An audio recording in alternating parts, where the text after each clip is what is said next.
Le Da Fresh Morning, c'est 104.5 tonnes de bonne humeur. Tous les matins sur Urban FM. La meilleure radio de la capitale. La meilleure radio de la capitale.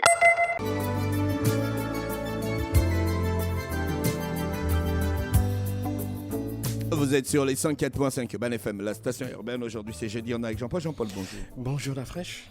Comment tu vas? Ça va très bien. J'étais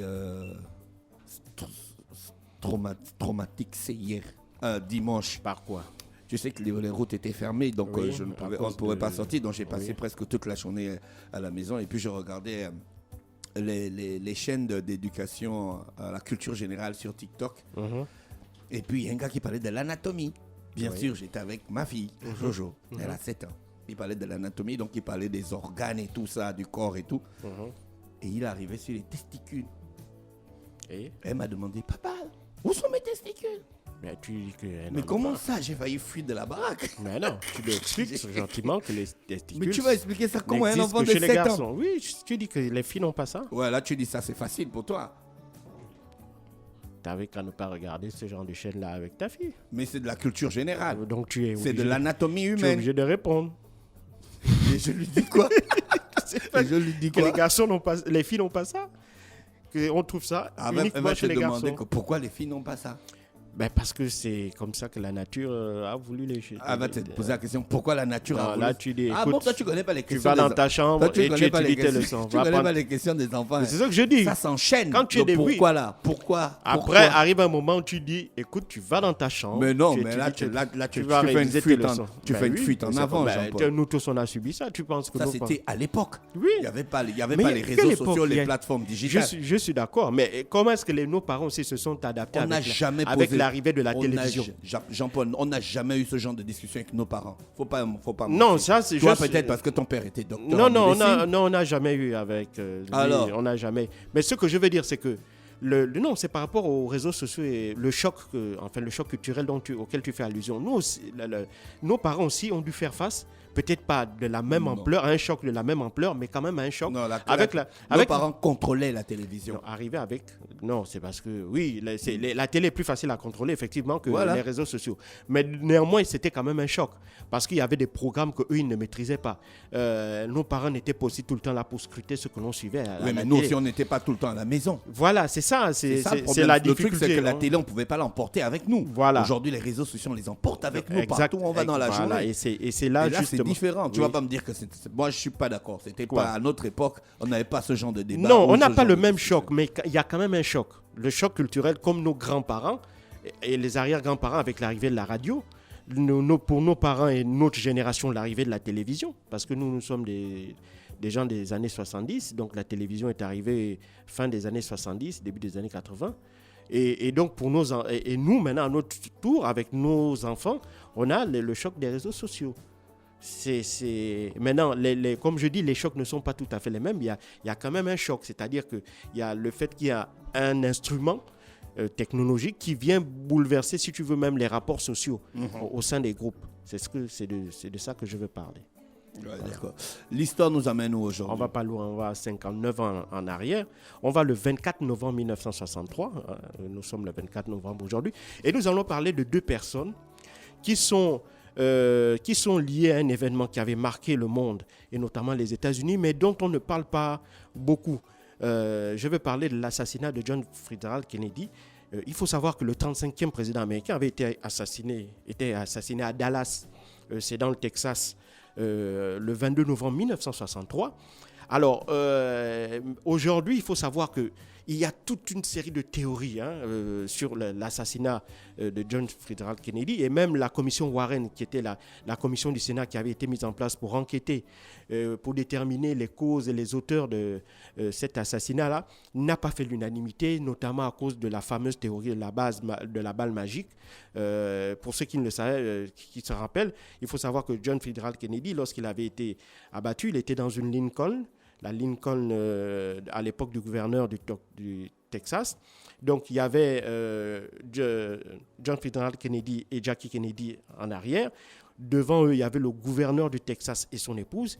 Et à l'avant, il y avait le chauffeur et puis, si tu veux, l'aide de camp de John Fitzgerald Kennedy. Alors, il faut savoir qu'au cours de l'assassinat, John Fitzgerald a reçu 3 balles. Le gouverneur qui était assis juste en face de lui avait aussi reçu une balle, mais la blessure n'avait pas été mortelle. La femme du gouverneur et la femme du président Kennedy n'ont pas été ni touchées par aucune balle et donc n'étaient pas blessées. Et donc les seuls le gouverneur et John Fitzgerald, le président, ont été touchés. Et donc la théorie voudrait que ce soit la même balle. En fait, on sait qu'il a reçu, parce qu'on a entendu 3 coups de feu, et on sait qu'il a été touché à 3 endroits différents, parce qu'il y a des images, notamment qui sont devenues célèbres, où il y avait un passant qui était là tout à fait par hasard, et donc qui avait filmé l'événement, et donc on sait qu'il avait été touché par 3 balles. Maintenant, reste à savoir, selon la commission Warren, il s'agissait de 3 balles, enfin, il s'agissait d'une balle tirée par une seule personne, et qui avait touché déjà le président Kennedy à 3 endroits différents et qui était ressorti pour aller toucher le gouverneur Connolly. Bon, ça, on sait que c'est une théorie. Même ça défie toutes les lois toutes les lois de la physique imaginable. Alors, maintenant, on a à peine le temps de comprendre que le président Kennedy est assassiné, que quelques heures après cela, on arrête un ancien Marines originaire de l'Illinois, mais qui vit à Chicago, qui est Lee Harvey Oswald. Enfin, il ne vit pas à Chicago, il est arrivé à Chicago quelques semaines ou quelques mois auparavant. Et puis, très vite, les autorités l'accusent d'être l'assassin de John Fitzgerald Kennedy. Et donc, il est arrêté le même jour où le président est assassiné, parce qu'on accuse, on brandit une arme et on dit que cette arme, c'est la sienne. Et donc, on présente à la presse un certain nombre de faisceaux, rapidement, qui font de lui le suspect numéro 1. Et à peine l'enquête débute-t-elle que 2 jours plus tard, le 24 novembre, au sortir du commissariat, alors qu'on le transportait certainement pour l'emmener à Washington pour les suites de l'enquête, il est lui aussi abattu par une autre personne qui s'appelle Jack Ruby. Alors Jack Ruby, lui, il est présenté comme étant le gérant de 2 cabarets. C'est quelqu'un qui avait donc des relations aussi bien avec le milieu mafieux qu'avec le milieu de la police. Et donc lui, il explique qu'il a abattu Lee Harvey Oswald parce qu'il aimait le président Kennedy. Et donc, dès lors qu'il a entendu que c'était lui l'auteur, eh ben, j'essaie de résumer, ils sont en African Tour. Et donc, il a décidé d'assassiner Lee Harvey Oswald. Maintenant, il s'avère que durant des années, toutes les informations, parce qu'il y a des milliers de documents qui ont été tirés et qui avaient été mis à la disposition de la commission Warren. Il ne faut pas oublier que la commission Warren s'est réunie, avait rendu les conclusions de son enquête 7 mois plus tard, en 1964, et pas en 64, en 1963, pardon, et avait conclu que c'était le seul et unique responsable, c'était Lee Harvey Oswald, et qu'il avait agi un peu comme un loup solitaire, c'est-à-dire quelqu'un qui a fomenté son attentat dans son coin là-bas à côté, et il a agi seul. Alors, sauf que, évidemment, ça ne répond pas. Il y a beaucoup de zones d'ombre qui apparaissent lorsqu'on regarde la vie et de Lee Harvey Oswald et de Jack Ruby.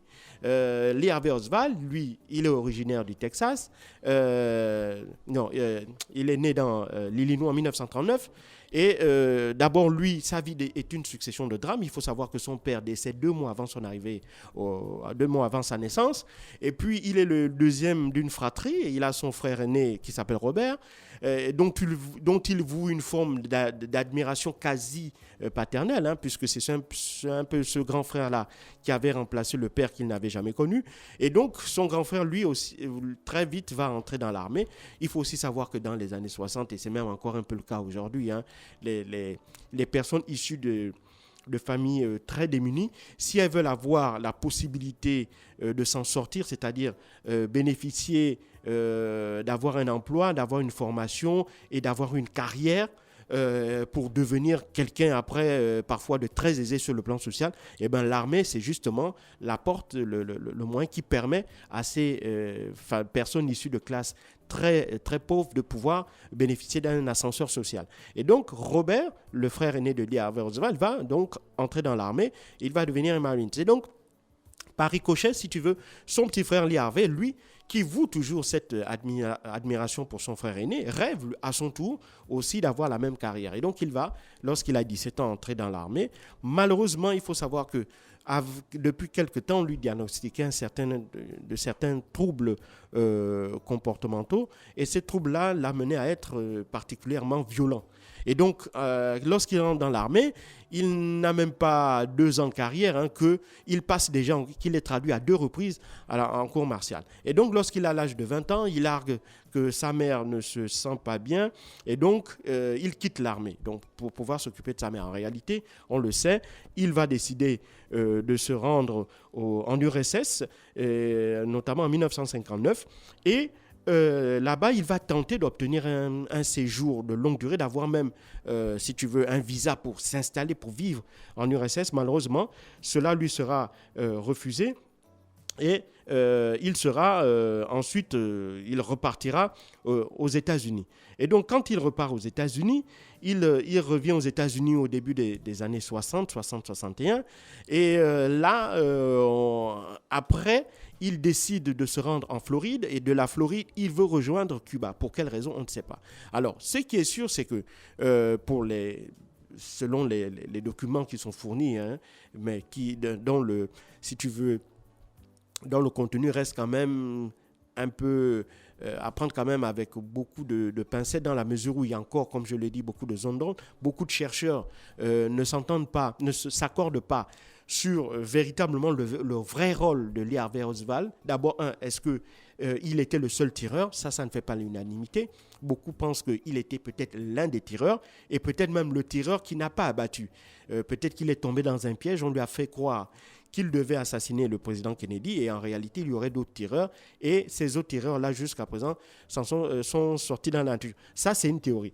La deuxième, c'est quel lien avait-il avec l'URSS si véritablement il y avait un lien avec l'URSS? Et ça aussi, jusqu'à présent, on ne le sait pas puisque, tout le monde le sait, 2 jours à peine après l'assassinat de Kennedy, lui aussi était assassiné. Et donc, tout ça fait qu'aujourd'hui, on ne sait pas avec exactitude quels sont les liens qu'il avait avec l'URSS ou avec les communistes, les partis communistes. Il ne faut pas aussi oublier que dans les années 60, il y avait ce qu'on appelait aux États-Unis la chasse aux sorcières, c'est-à-dire qu'on poursuivait, on harcelait des personnes qui étaient soupçonnées même d'avoir une quelconque relation avec des communistes ou des socialistes. Et donc, aujourd'hui, on ne sait pas trop. Est-ce que c'était aussi un moyen de le discréditer que de l'accuser d'avoir des actes d'être anticommuniste? D'autres théories même vont jusqu'à dire que c'était peut-être un agent de la CIA qui avait été envoyé en URSS pour tenter d'infiltrer les milieux là-bas, mais ayant été démasqué, il avait été ensuite expulsé et renvoyé vers les États-Unis, d'où la nouvelle tentative d'aller cette fois-ci du côté de Cuba. Mais tout ça, évidemment, ce ne sont que des théories.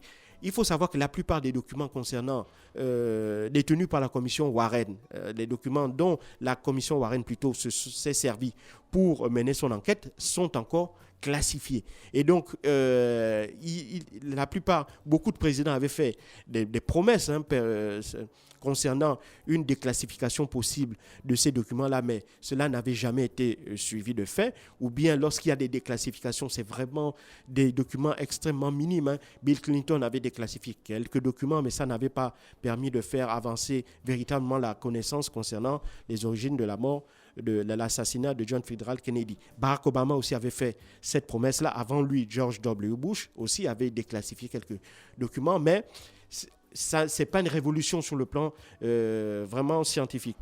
Par contre, l'autre personnalité aussi qui est tout à fait intéressante, mais qui est aussi malheureusement liée à l'assassinat de John Fitzgerald Kennedy, c'est Jack Ruby. Donc Rubinstein, en fait, c'est un juif polonais dont les parents ont fui le ghetto de Varsovie après la Seconde Guerre mondiale et qui sont venus s'installer aux États-Unis. Ils vont d'abord s'installer au Texas.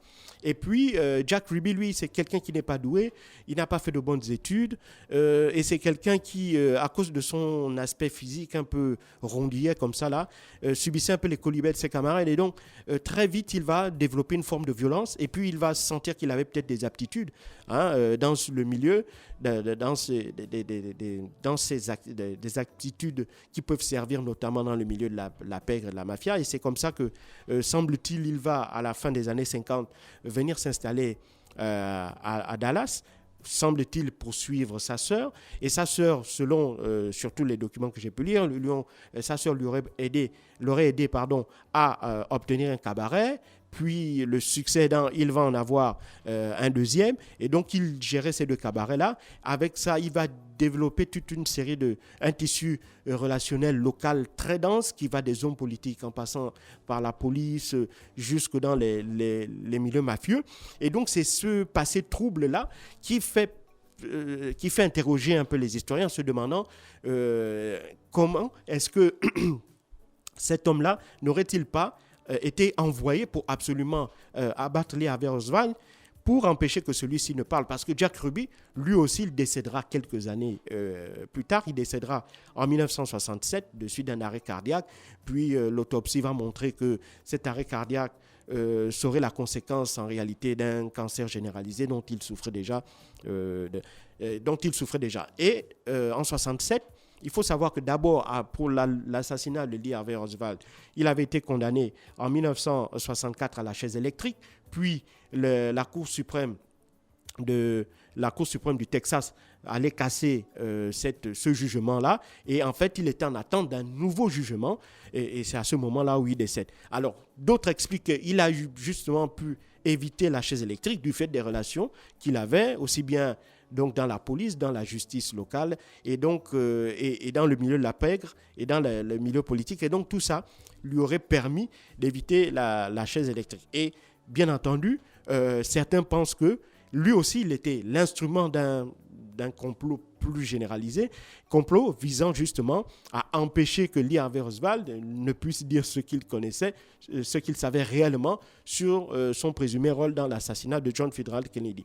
Donc on va voir qu'aujourd'hui, pour véritablement comprendre, si on devait comprendre tout ce qui concourait à ce drame-là qui a marqué l'histoire et qui continue à marquer l'histoire des États-Unis jusqu'à aujourd'hui, c'est d'abord, il faudrait qu'on ait accès aux documents qui sont déclassifiés et qui sont détenus par la CIA, et seul le président des États-Unis peut le faire. Il faut savoir que lorsque John Fitzgerald Kennedy est décédé, on avait dit que c'était 50 ans plus tard qu'on devait les déclassifier, donc en 2013. Puis en 2013, il n'y a pas eu de déclassification.